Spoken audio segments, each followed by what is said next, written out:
All right, today's lesson, we're going to talk about perfect squares and perfect cubes. If you guys know what that means, then you should be excited about this. This is exciting.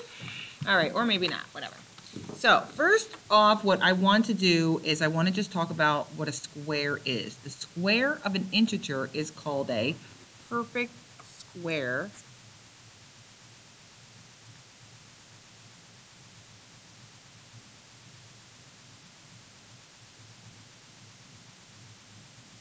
And what that really means is you're multiplying those integers by themselves, times themselves, okay? So, and they call that when you raise something to a second power. If you think about a square, like a piece of paper or something, it's in 2D, right? It's two-dimensional. So it makes sense that the exponent is a 2, okay? So we're going to generate the first 10 perfect squares. What this means, right, we already talked about exponents, so we should know that 1 to the second power is really 1 times 1, which is 1. 2 squared is 2 to the second power. 2 times 2 is 4. 3 squared, or 3 raised to the second power, is 3 times 3, which is 9. Often we get to this point and people are like, oh, I thought it was 6 because they were thinking 3 times 2. The little 2, remember we talked about exponents on Wednesday, the little 2 just represents how many times you're multiplying the number by itself. All right, 4 squared, 4 times 4, that's 16. 5 squared, 5 times 5, that's 25, not 10, be careful. All right, 6 squared, 6 times 6, that's 36. 7 squared is 49. 8 squared, 64. 9 squared, 81. And 10 squared is 100. You should be able to list the first 10 perfect squares automatically. This should come pretty easy to you, okay? So let's talk a little bit about square roots. Square roots is the opposite of squaring a number, is finding the square root. That's the opposite of squaring a number. Finding the square root. Okay, positive numbers have 2 square roots. And then you might ask, why does that happen? What numbers can be squared to get 16? Well, I can take 4 times 4, right? 4 squared. Or, remember with the negatives, I said you got to use parentheses. I could do negative 4 squared, and that will also give me positive 16. So that's why it has 2 square roots. Negative numbers have 0 square roots because you cannot take the square root of a negative number. It's called imaginary, so that's just bananas. We're not even going to talk about that other than what I just said. What number only has 1 square root? Well, that would be the number 0. 0 times 0 is 0, and there's no positive or negative 0. All right, let's talk a little bit about radicals too. Let's get a little familiar with that. Radical notation. So the radical sign is this funky thing right here, and there's an x inside. It's used to indicate the square root of x. That's how I would say this. What is the square root of x? That's what this funky symbol is. So when you see there's a positive in here, you can indicate that it is a positive square root of x.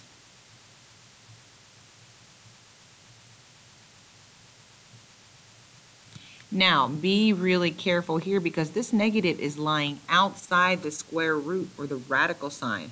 So that is going to give us a negative square root. And hopefully when we go over some examples, that'll make a little bit more sense. But if the negative is outside, remember I said you can't take the square root of a negative number that's imaginary. So that's what I mean about this is imaginary. And I said I wasn't going to talk about it again, and here I am. So okay, this is the last time I'm going to talk about that. These are not the same, okay? This negative is outside. That results in a negative square root of x, okay? Let's look at some examples, okay? So, keep your list handy because we just listed the first 10 perfect squares. I have, what is the square root of 49? That is 7.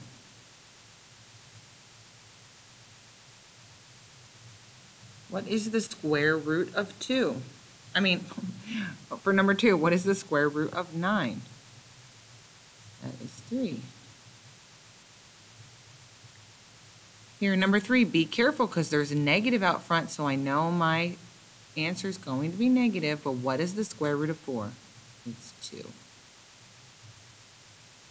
Ooh, how about the square root of 289? So how you do this in your calculator, you should be able to type in this this radical sign. First off, pay attention, there's a negative out front, so you know your answer is going to be negative. Do not type that in your calculator, it's going to mess things up. But the square root of 289 is 17. So the answer for number 4 is negative 17. Number 5, there is also a negative out front. That means I'm going to have a negative number here. So the square root of 196 is 14. That means 14 times 14 equals 196. And keep going along here. The square root of 484 is 22.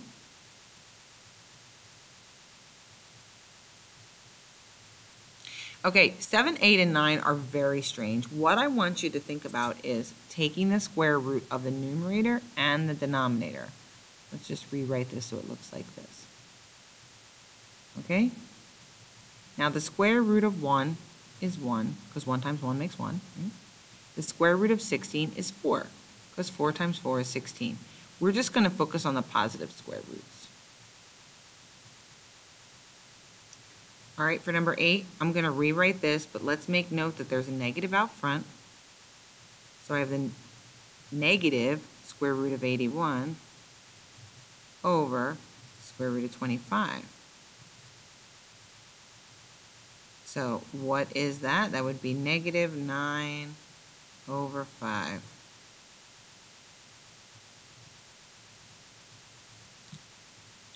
All right, number 9, we're going to take the square root of 49 over the square root of 144. Square root of 49 is 7. The square root of 144 is 12. If you need help finding those buttons in your calculator, just please make sure you ask me, and I would be so happy to assist. You need to pause this video and do so, but you should be writing these down. All right, now we're going to talk about perfect versus non-perfect squares. We are going to circle each value that is a perfect square.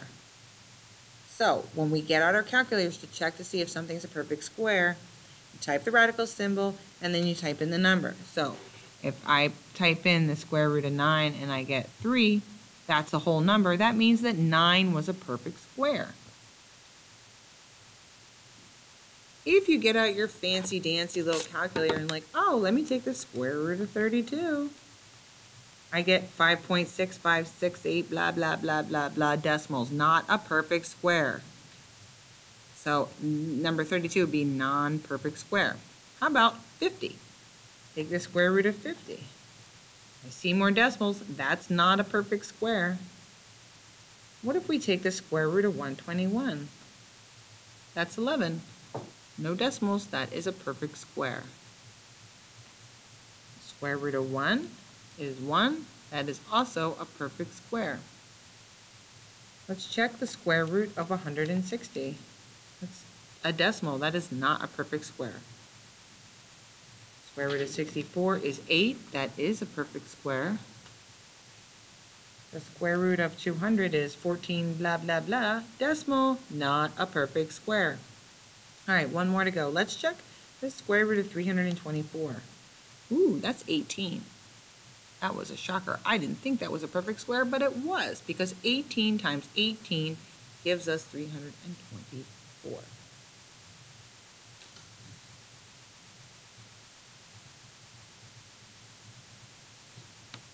right, now we're going to estimate. Okay, I will say this is probably one of my least favorite things to do. Estimating is never a good time. What I want to do for this is I'm going to list my perfect squares up on top. And then underneath the perfect square, I'm going to write the square roots. I am going to start, we'll just get to where we're past 200, okay? So, perfect square, we know that's 1, 4, 9, 16, 25, 36, 49, 64, 81, 100, 121, 144. That's 12. 13 squared is 169. I got to keep going. 14 squared is 196. Okay, I'm running out of room. And 15 squared is 225. Hopefully you guys can read that. I'm sorry if I was hoping that my pen would stay on the paper. I would have enough space. All right, so underneath those numbers,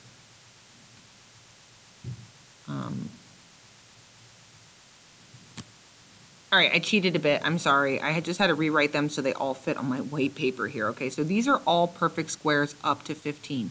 Underneath, I'm going to write the square roots. I'll use blue to do that. So underneath 1, that's 1. Square root of 4 is 2. The square root of 9 is 3. The square root of 16 is 4.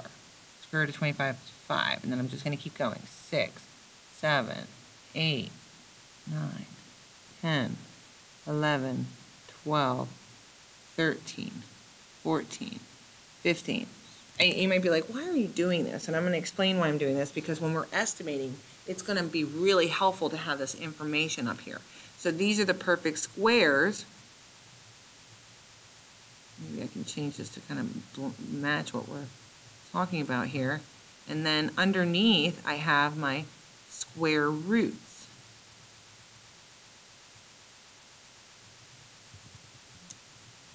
And I kept it in blue so that, you know, that makes like all the blue digits are the square roots of the red numbers above. And I'm sorry about my handwriting, but I'm trying my best.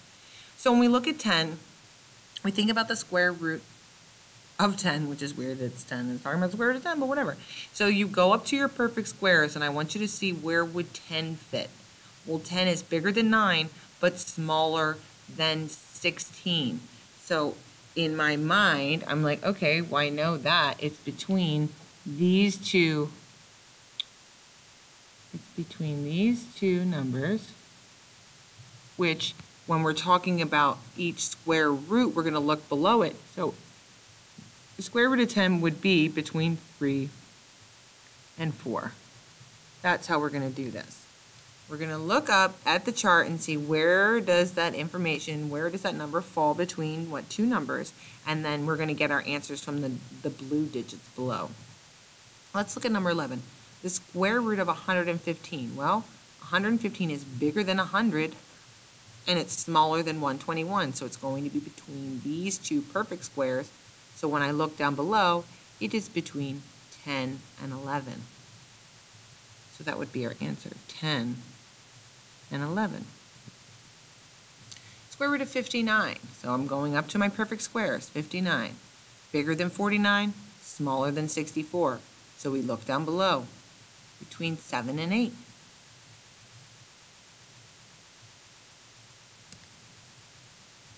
Now, don't let this negative confuse you, because obviously all these perfect squares are positive numbers. We're just going to write the negatives out front. And then we're going to do the same thing we were doing. Let's just ignore that negative for a second and look up here at our perfect square and see, where does 41 fit? 41 fits between 36 and 49. So between 6 and 7 would be the roots. But because it's negative, it's going to be -6 and -7. Okay, number 14, very similar to number 13. We look for, well, we know our two integers are going to be negative, or two consecutive integers, I should say. Because consecutive, that does mean one right after the next. So let's look and see where this perfect square is. Where does 3 fit? Look up here. Well, it's bigger than 1. It's smaller than 4. So look down below at the roots. So it is between 1 and 2. Be really careful because that negative is out front. So it's really between -1 and -2. All right, number 15. Again, we have another negative, so just go ahead and write it down so you don't forget it's there. Okay, now we want to find 206. Where does 206 fit with my red perfect squares? Well, it's over here, right? It's bigger than 196, and it's smaller than 125. Look at your roots. I have 14 and 15. So -14 and -15 is where that fits. Okay, I am not a fan about approximating. I am not going to expect you to look at this number and be like, yes, I know this is approximately 5.787. I want you to get out your calculators and type in the square root of 84 and round. I don't want you to approximate. I want you, I'm going to cross that out because I don't like that, to find the square root of the number to the nearest tenth. Remember, that's one digit to the right of the decimal. So type in square root of 84 and you get 9.165. Well, I'm just going to write the first two digits, 9.16. I'm rounding to the nearest tenth. What's in the 10th place? A 1. So we always look to the right. 5 or above, we give it a shove. Remember doing that? So this rounds up to 9.2. Okay, number 17. Here's that nasty negative out front. Just know that's coming along with, okay? So keep that nasty negative. Type in square root of 27. And you have -5.19. Again, the tens digit is a 1. We look to the right. That's a 9. It's bigger than 5. So this is, and we're going to do squiggly equals because we're rounding. -5.2. That's what the squiggly equal sign means. It's like not exactly, but it's close enough. We're okay with that. All right, number 18. Type in the square root of 145, and I get about 12.04. Okay, the 0 is in the 10th place. Okay, we look to the right. 5 or above, give it a shove. 4 or below, let it go. So you could write this 12.0 or just 12. But make sure you put the goofy squiggly equal sign because it is really not 12. The only perfect square that has a root of 12, if we look above here, is 144, which 145 is darn close to 144, so that kind of makes sense, right?